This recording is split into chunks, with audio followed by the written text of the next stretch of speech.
Hello students.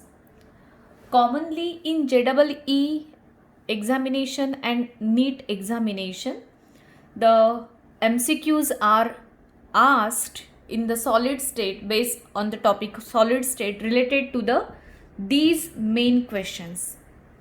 So how to solve them? Before solving the problems, we must know how to find the formula for these three one.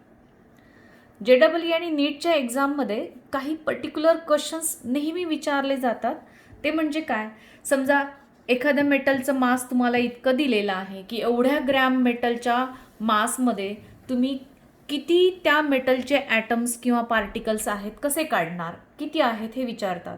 So that is number of particles in x gram of metal. कधी कधी विचारतात how many the number of unit cell in the x gram of metal, म्हणजे तेवढ्या x ग्रॅममध्ये किती number of unit sale असतील हे पण कधी कधी विचारतात. तर कधी कधी त्या दिलेल्या युनिट्स म्हणजे तुम्हाला व्हॉल्यूम दिलेलं असेल मेटलचं, तर त्या दिलेल्या व्हॉल्यूममध्ये किती नंबर ऑफ युनिट सेल असे विचारतात. म्हणजे मास असलं तरी पण एक्स ग्रॅममध्ये मासमध्ये पण किंवा व्ही एवढ्या व्हॉल्यूममध्ये किती नंबर ऑफ युनिट सेल आहेत हे काढायला लावतात. सो युनिट सेल काढणे किंवा नंबर ऑफ पार्टिकल्स काढणे हे दोन्हीही तेव्हा जमेल जर तुम्हाला काही रिलेशन माहिती असतील की जसे की डेन्सिटीचं रिलेशन मास आणि व्हॉल्यूम घेऊन करतो आपण, that is density is equal to mass upon volume. आणि मग त्या माससाठी तुम्हाला काहीतरी विशिष्ट असं रिलेशन वापरावं लागतं, त्याच्यामध्ये तुम्ही नंबर ऑफ पार्टिकल्स काढू शकता. सो बघूयात आपण how to find out these 3 by using some particular relation and to derive the formula or tricks for that. So let us see it. आपल्याला माहिती आहे डेन्सिटीचं relationship with mass and volume काय, तर density is equal to mass upon volume. So number of particles in x gram of metal आपल्याला calculate करायचं आहे आणि त्यासाठी आपल्याला कशाची गरज आहे की किंवा माहिती आहे की बाबा डेन्सिटी म्हणजे काय, mass upon volume. But in our last some videos आपण बघितलं की डेन्सिटी कसं काढायची असते. ती density is equal to number of particles in unit cell divided by volume of unit cell आणि molar mass of that metal atom जो की ज्याच्यापासून तुम्ही ते कॉन्स्टिट्यूशन पाहताय, आणि NA is the Avogadro number. जर आपण M हे molar mass of metal consider केलं आणि N हे number of particles per unit cell, जसं की आपण बघितलं सिम्पल क्युबिकमध्ये number of particle per unit cell 1 आहेत, BCCमध्ये number of particles per unit cell 2 आहेत, तर FCCमध्ये number of particle per unit cell 4 आहेत. सो हे number of particles per unit cell आपण स्मॉल n ने डिनोट करतोय. M हे आपण molar mass of the metal पकडलंय किंवा घेतलंय, कन्सिडर केलंय. NA हा अवॅगॅड्रो नंबर आहे, कारण 1 मोलार मास आपण पर मोल काढतो ना. मग पर मोल म्हणजे तुम्हाला एका मोलमध्ये नंबर ऑफ ॲटम्स किती लक्षात घ्यावे लागतील, तर अवॅगॅड्रो नंबर इतके. That's why we have put this. Density is equal to number of particles in unit cell total, जेवढे काही नंबर ऑफ पार्टिकल्स युनिट सेलमध्ये आहेत ते सगळे, divided by volume of unit cell. Now let us see the symbolical representation for the same one. डेन्सिटीला तुम्ही D म्हणू शकता किंवा रो पण सिम्बॉल घेऊ शकता. So density is equal to this number of particles मी स्मॉल n ने डिनोट करत आहे. Volume of unit cell is A cube, कारण समजा आपण एखादा क्युबाइड युनिट सेल घेतला तर त्याची एज लेंथ तिन्ही पण सेम असते, लेंथ विड्थ आणि हाईट तिन्ही पण सेम असते, म्हणजे याचं व्हॉल्यूम काय झालं, length into breadth into height, that is A cube. मी व्हॉल्यूम ऑफ युनिट सेल लिहिलंय. So capital M is the molar mass of that metal, NA is the Avogadro number. आता आपल्याला इथे फाइंडिंग आउट करायचं आहे, number of particles in x gram of metal. So x gram of मेटलमध्ये आपण number of particles find करत आहोत. जर इथे मी आता या फॉर्म्युल्यावरून तुम्ही काय N इज इक्वल टू काय लिहिणार, स्मॉल n किंवा मोलार मास साठी घ्यावं लागेल, कारण मला एक्स ग्रॅम दिल्या ना. तर M is equal to density into A cube into Avogadro number. So I will write like this upon N. असं पण मला इथे करता येईल. So this is what, this is your molar mass of that metal atom which is provided. जर आपल्याला molar mass माहिती आहे in terms of number of particles, तर आपल्याला आता त्याच्यासाठी तुम्हाला एक्स ग्रॅम एवढ्या मासमध्ये, मेटलच्या एवढ्या मासमध्ये किती नंबर ऑफ पार्टिकल्स आहेत हे काढायला काही अवघड जात नाही. का बरं, कारण M एवढ्या मोलार मासमध्ये किती नंबर ऑफ पार्टिकल्स आहेत, अवॅगॅड्रो इतके. तर एक्स इतक्या नंबर ऑफ मासमध्ये किती असेल. So it is very easy, खूपच सोपं आहे हे. एक तर तुम्हाला हा फॉर्म्युला माहिती, आपण डेन्सिटीसाठी हा फॉर्म्युला डिराईव्ह केलेला आहे. बस फक्त तेवढाच एका फॉर्म्युल्याला तुम्हाला कन्वर्ट करायचं आहे. कशासाठी? तर मोलार माससाठी. आणि मग सांगायचं की एम एवढ्या ग्रॅम ऑफ मोलार मासमध्ये किती नंबर ऑफ पार्टिकल्स आहेत, इतके नंबर ऑफ पार्टिकल्स आहेत, ॲव्होगॅड्रो नंबर ऑफ इतके. तर एक्स ग्रॅम एवढा मासमध्ये किती नंबर ऑफ पार्टिकल्स असतील, दॅट्स इट. सो तुम्ही थोडक्यात करत काय आहात की याला एक्सने मल्टिप्लाय करणार आहात आणि you are finding your answer as just simply for multiplying the above equation by x1 and ते मल्टिप्लाय केल्यानंतर कसं भेटेल. I will rub this and to this side I will write. So this is equation 1. Equation 1 becomes m साठी na इतके, तर x साठी किती, just एवढंच आपल्याला काढायचं आहे. सो या दोघांचं मल्टिप्लिकेशन करायचं आहे आपल्याला इथे टू फाइंडिंग आउट दिस. ठीक आहे.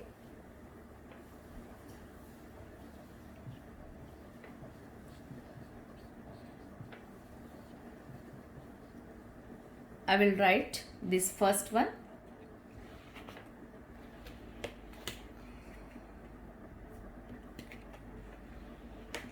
Number of particles in x gram of metal is equal to this one, x into this one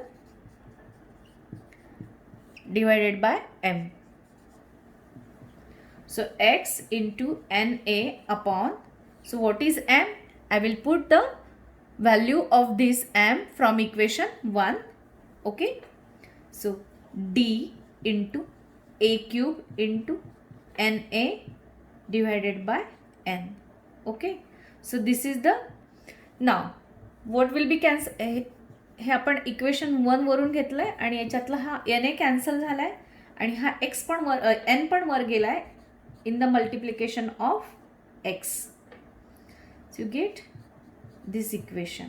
So number of particles in x gram of metal will be given by this formula, x into n upon d into a cube.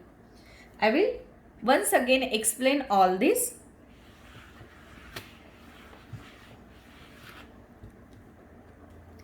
So density is given by which formula?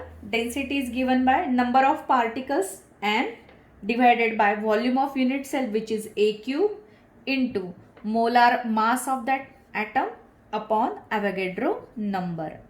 From this we can say m is equal to, m साठी आपण equation तयार करतोय, d into a cube into Na upon n. So this is our first equation. आता आपल्याला हे माहिती आहे की m एवढ्या मासमध्ये, molar मासमध्ये Avogadro number of particles आहेत. हे मास आहे. m एवढा मोलार मासमध्ये Na इतके नंबर ऑफ पार्टिकल्स आहेत. तर x एवढ्या ग्राम ऑफ मासमध्ये किती नंबर ऑफ पार्टिकल्स असतील हे आपल्याला फाइंड करायचं आहे. ठीक आहे. म्हणून मी इथे काय करते, number of particles in x gram is equal to this, हे काढायचे ह्या दोघांचं multiplication divided by m. Now from equation 1 we are substituting the value for m in this equation as x into Na, m value d into a cube into Na divided by n. So the denominator of the denominator becomes numerator. Okay, so here this will be cancelled and you get the only answer, x into n upon d into a cube. So this is the answer. Okay, so very simple. म्हणजे तुम्हाला काय केलं जाणार आहे, तुम्हाला Avogadro नंबरचा एवढा मोठा डाटा लिहून त्याचं मल्टिप्लिकेशन करत बसायची गरज नाही. एन म्हणजे नंबर ऑफ पार्टिकल्स, ते पण सिम्पल क्यूबसाठी किती आहेत number of particles, N for simple क्यूबसाठी 1, एन फॉर BCC किती आहेत 2 आणि FCC साठी किती आहेत 4. हे माहिती आहे. तर फटाफट एनची व्हॅल्यू तुम्हाला लिहिणं काही अवघड नाही आहे, ते तुम्हाला लिहिता येतं. एक्स तुम्हाला दिलेलं असतं किंवा डाटामध्ये सांगितलेलं असतं की एक्स एवढं एवढं ग्रॅम आहे, 2 ग्रॅममध्ये किती, 1 ग्रॅममध्ये किती, 0.5 ग्रॅममध्ये किती, असं तुम्हाला डाटा दिलेला असतो. डेन्सिटी पण तुम्हाला काढणं अवघड नाही आहे, डेन्सिटी पण इथे काढता येते. आणि मोलार मास पण दिलेलं असतं. मग मोलार मास घेऊन तुम्ही ह्या सगळ्या व्हॅल्यू ठेवून डेन्सिटी आधी काढून घेऊ शकता, किंवा डेन्सिटी दिलेली असेल तर मोलार मास काढून घेऊ शकता, आणि त्याच्यावरून तुम्हाला दिलेल्या मासमध्ये ती किती आहे काढणं काही अवघड नाही आहे, फार सोपं आहे. सो फक्त इथे एनच्या व्हॅल्यू तुम्हाला दिल्या जात नाहीत, फक्त तुम्हाला टाईप ऑफ युनिट सेल सांगितलेला असतो. त्याच्यामुळे टाईप ऑफ युनिट सेलकडे बघून तुम्ही पटकन ह्या व्हॅल्यूज लक्षात घ्यायच्या आणि ह्या पाठच करून ठेवून द्यायच्या की सिम्पल क्यूबसाठी 1, BCCसाठी 2, FCCसाठी 4. सो त्यामुळे तुम्हाला हा एन इथे लिहिणं अवघड जात नाही. हे दोन्ही गोष्टीत हे तुम्हाला माहीत राहणार आहे, हे दिलेलं असणार आहे. राहिल्या ह्या 2 गोष्टी, एज लेंथवरून तुम्ही व्हॉल्यूम लिहू शकता आणि डेन्सिटी पण तुम्हाला प्रोव्हाइड केलेली असते. So it is very simple to calculate. आणि त्यामुळे MCQमध्ये म्हणा किंवा तुम्हाला प्रॉब्लेममध्ये सुद्धा या बेसचे प्रॉब्लेम विचारले जातात कंपल्सरी. मी तुम्हाला हे दोन्ही तिन्ही आर्टिकल सांगितले की एक प्रॉब्लेम पण घेऊन दाखवेन आणि मग बघूयात आपण. Now second question. त्याच एक्स ग्रॅम मेटलमध्ये नंबर ऑफ युनिट सेल किती काढायचे, कसे काढायचे. To find the number of unit cell in x gram of metal, हे आता आपल्याला फाइंड करायचे. आता जस्ट बघितलं आपण की एक्स ग्रॅममध्ये नंबर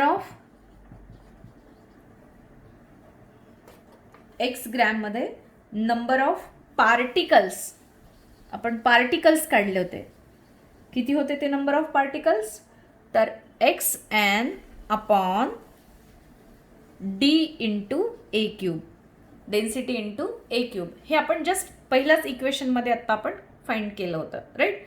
म्हणजे आपल्याला हे लक्षात घ्यायचं आहे की बाबा एवढे n नंबर ऑफ पार्टिकल्स जर प्रेझेंट असतील इन किंवा पर युनिट सेल म्हणू आपण त्याला, पर युनिट सेल किती n नंबर ऑफ पार्टिकल्स असतील तर xn upon d into A cube एवढे नंबर ऑफ पार्टिकल्स हे किती युनिट सेल कॉन्स्टिट्यूट करतील. हा सिंपल त्रैरासिकचा पार्ट आहे, लक्षात घ्या. जर एका युनिट सेलमध्ये n नंबर ऑफ पार्टिकल्स असतील, जसं सिंपल क्युबिकमध्ये 1, BCCमध्ये 2, FCCमध्ये 4, हे काय झाले number of particles per unit cell झाले, जे आपण फाइंड केले होते. याचे 8 कॉर्नरचे 8, 1/8 कॉन्ट्रीब्युशन, याचे 8 कॉर्नरचे 8 अधिक मधलं त्यांच्या बॉडी सेंटरचे मिळून 2, ह्यांचे फेसचे. सो हे आपण ऑलरेडी बघितलंय. म्हणजे n नंबर ऑफ पार्टिकल्स असतील पर युनिट सेल तर एवढे नंबर ऑफ पार्टिकल्स किती युनिट सेल कॉन्स्टिट्यूट करतील. साधं गणित आहे, काहीही अवघड नाही. So number of unit cell is equal to या दोघांचं multiplication, that is x into n d into A cube into 1 divided by n. So काय कॅन्सल झालं इथे, n कॅन्सल झालं. So you get answer x upon d into A cube. That's it. So this is your only answer.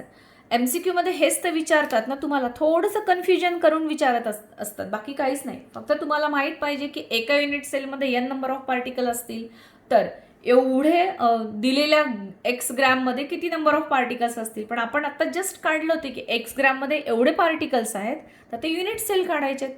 म्हणजे ते दिलेल्या number of पार्टिकल्सचा total आपल्याला काय करायचं आहे, त्याच्या नंबर ऑफ पार्टिकल्सने थोडक्यात number of particles per unit सेलने डिवाइड करायचं आहे. That's it. सो मी तेच केलेलं, डिवाइड केलं, n कॅन्सल झालं. I get this answer x upon d A cube. म्हणजे पहिल्या फॉर्म्युल्यामध्ये आपण हे जे काढलं होतं xn upon d A cube, हे काय होतंय number of particles per unit cell. आणि आता आपण काय काढलंय नंबर ऑफ युनिट सेल. मग फक्त तुम्हाला हे n काढून टाकायचं आहे. That's it. n ने मल्टिप्लाय केलं. खूप सिम्पल आहे, काहीच अवघड नाही आहे, हे लक्षात घ्या. ज्याच्यामध्ये तुम्ही काय करताय की तुम्ही पहिल्यांदा नंबर ऑफ पार्टिकल्स काढले. पहा, मी याची एक सिंपल ट्रिक आहे ती तुम्हाला सांगते आहे, खूप सोपं आहे. नंबर ऑफ पार्टिकल्स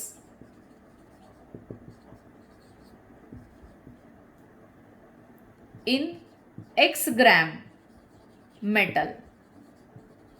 हे पहिलं काढलं आपण. ते किती आले तर त्याचा आन्सर आपला नंबर ऑफ पार्टिकल्सचं density into number of particles, मी मोलार मासचं लिहिते, x into N divided by density into A cube. So this is your number of particles in x gram of metal. Second आपण आत्ता काय पाहिलं, number of particles नाही, आता particles मिळून काय तयार होणार आहेत, एक पार्टिकल आला तर मिळून एक unit cell of simple cube तयार होणार आहे, दोन पार्टिकल एकत्र आले तर मिळून एक युनिट सेल बीसीसीचं तयार होणार आहे, चार पार्टिकल एकत्र आले तर मिळून एफसीसीचं एक युनिट सेल होणार आहे. म्हणजे नंबर ऑफ पार्टिकल्स नाही, आता मला नंबर ऑफ काय करायचं आहे, पार्टिकल्सच्या ऐवजी युनिट सेल म्हणायचं आहे. So number of unit cells in x gram of metal. फक्त इथे तुम्हाला एन काढून टाकायचं आहे, x upon D into A cube. So simple. कारण तुम्ही इथे एन नंबर ऑफ पार्टिकल्स म्हणजे युनिट सेलसाठी इथे पर युनिट सेलचा मल्टिपल फॅक्टर वापरून केलेलं होतं. आता इथे तुम्हाला total number of unit cell काढायचे, त्याच्यामुळे इथे एनची संख्या एनने मल्टिप्लाय केली की पार्टिकल्स येतील आणि एनने नाही मल्टिप्लाय केलं तर तुम्हाला नंबर ऑफ युनिट सेल येतील. इतकं ते सिम्पल आहे. आणि number of unit cell in, आता हेच नंबर ऑफ युनिट सेलच मला तुम्हाला सांगायचे, वरचंच पार्ट. फक्त आता दिलेलं मासच्या ऐवजी इन व्ही व्हॉल्यूम काढायचे. तर व्ही व्हॉल्यूम काढण्यासाठी तुम्हाला काय करावं लागेल, दॅट्स इट. फार सोपं आहे, फार काहीच अवघड नाही आहे. Number of unit cell in V volume म्हटलं तर फक्त व्ही अपॉन ए क्यूब, बस इतकंच आहे. फार अवघडच नाही आहे. हे 3 फॉर्म्युले तुम्हाला जनरली लक्षात ठेवून द्यायचे कॅल्क्युलेशन पर्पजसाठी, MCQसाठी. आता आपण याच्यावर बेस्ड एक प्रॉब्लेम घेऊ, पण मी प्रॉब्लेम तुम्हाला नेक्स्ट व्हिडिओमध्ये सांगते कसा सोडवायचा ते. कारण एक प्रॉब्लेम ह्या तिन्हीचा जरी आपण कन्सिडर केला तर ते काढणं काही अवघड नाही. आता आपण फक्त काय पाहिलं की यांचे कशा पद्धतीने रिलेशन आहेत. हा छोटासा व्हिडिओ मुद्दाम केला आहे कारण हा आणि त्याच्यावरचा बेस्ड प्रॉब्लेम म्हणलं की थोडंसं तुम्हाला ते आता जे शिकवलं ते तुम्ही व्यवस्थित लिहून घ्या एकदा स्क्रीनशॉट काढून. कारण जोपर्यंत तुम्ही लिहून घेत नाही बोर्डवरचं तोपर्यंत तुम्हाला तुमच्या हाताखालून जाणार नाही आहे. आणि एक लक्षात राहू द्या की मी 2-3 पद्धतीने टीचिंग केलं की मोठा बोर्डवर शिकवलं पण मला तिथे रिफ्लेक्शन प्लस आवाज घुमणे किंवा अक्षर छोटं दिसणे हा प्रकार जास्त जाणवला जेव्हा मी व्हिडिओ चेक केला, किंवा ब्लर झालं खूप ठिकाणी आणि मी सॅटिस्फॅक्शनने ते टीचिंग करू शकलं नाही. पण या ठिकाणी मला आता असं वाटतं की माझा आवाज पण क्लिअर येतोय, भले हा बोर्ड छोटा असेल, रायटिंग बोर्ड असेल, पण मी जे लिहिते ते स्पष्ट तुम्हाला लिहिता येतंय, ते दिसतंय क्लोजमध्ये, अक्षरे तुम्हाला क्लिअरली कळतंय आणि त्यामुळे मी ह्या मेथडनी जाते. मधून आपण फेस टू फेस पण येत राहू, पण या मेथडनी तुम्ही जास्त ॲक्सेप्ट करा असं मला वाटतं. कारण ह्या मेथडमध्ये तुम्ही माझं लिखाण स्पष्ट बघू शकताय, ते लिहून घेऊ शकता आणि माझा आवाज पण क्लिअरली ऐकू शकताय. इथे आवाजाचा इको नाही होत, अक्षर ब्लर होण्याचा प्रश्न होत नाही आणि रिफ्लेक्शनचा पण प्रकार याच्यामध्ये अवॉइड होतो. सो त्यामुळे मी ही मेथड इम्प्लिमेंट करते. आय डोंट नो ही किती चांगली आहे, पण मला तुमच्यापर्यंत पोचवायचे, माझा जे काही शिकवायचे हाच माझा याच्या मागचा छोटा हेतू. आपण पुढच्या ह्याच्यामध्ये प्रॉब्लेम बघूयात आणि मी 2 प्रॉब्लेम एकसारखे घेते, एक MCQ ओरिएंटेड घेईल आणि याच्यावरचा प्रॉब्लेम बेस आपण नेक्स्ट लेक्चरमध्ये बघू. Okay, thank you.